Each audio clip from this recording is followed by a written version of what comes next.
مصطفیٰ کا گھرانہ سلامت رہے۔ حضرت عیسیٰ علیہ السلام کا گزر ایک قبرستان کے قریب سے ہوتا ہے۔ دیکھتے ہیں کیا کہ ایک قبر پر بہت ہی بھیانک عذاب ہو رہا ہے۔ اس قبر کے اندر جو مردہ ہے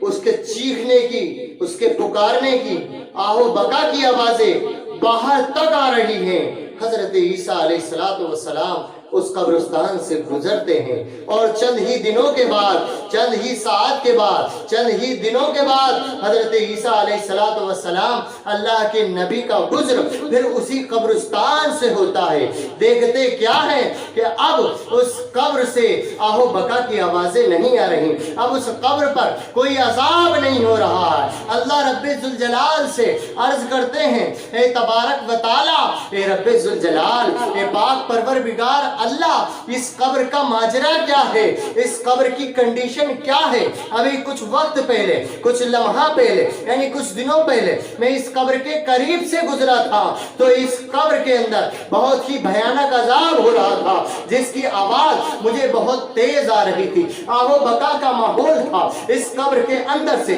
چیخنے پکارنے کی آوازیں آ رہی تھی۔ اے رب ذوالجلال، اے رب ذوالمنن، یہ تو بتا اے پاک پروردگار، اتنا بتا اس قبر کے اندر اب عذاب کیوں نہیں ہو رہا، اس قبر کے اندر اب کیوں شانتی ہے، اس قبر کے اندر اب کیوں چین ہے، اس قبر کے اندر اب سکون کیوں ہے؟ تو سنو مسلمانوں، اللہ رب ذوالجلال کی آواز آتی ہے، اے حضرت عیسیٰ، اے میرے نبی سنو، جو یہ شخص اس قبر کے اندر ہے اس نے اپنے مرنے سے پہلے اپنی بیوی سے، اپنی زوجہ سے وصیت کی تھی، اپنی زوجہ کو کہا تھا، اپنی بیوی سے کہا تھا، اے میری بیوی سنو، اے میری بیوی سنو، اے میری زوجہ سنو، تمہارے شکم میں جو بچہ ہے، یعنی ان کی بیوی حاملہ تھی، آپ نے، اس شخص نے اپنی بیوی کو بلا کر مرنے سے کچھ ہی وقت پہلے کہا تھا کہ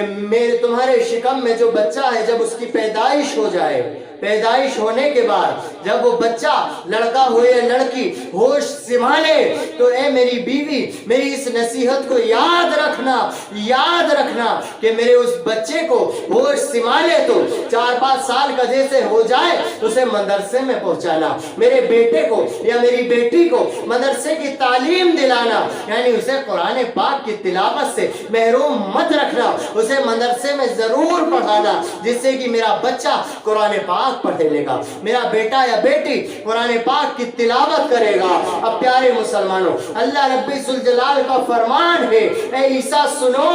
اس بندے نے اپنی بیوی سے یہ کہا تھا اور اس کی بیوی نے ایسا ہی کیا۔ جب اس کا انتقال ہو گیا اس کے کچھ دنوں کے بعد اس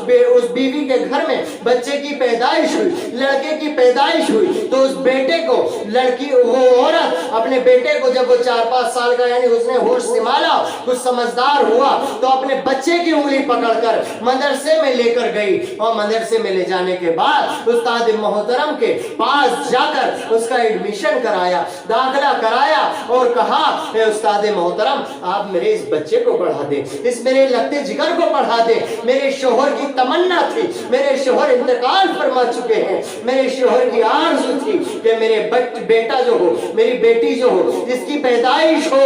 انہوں نے مجھ سے کہا تھا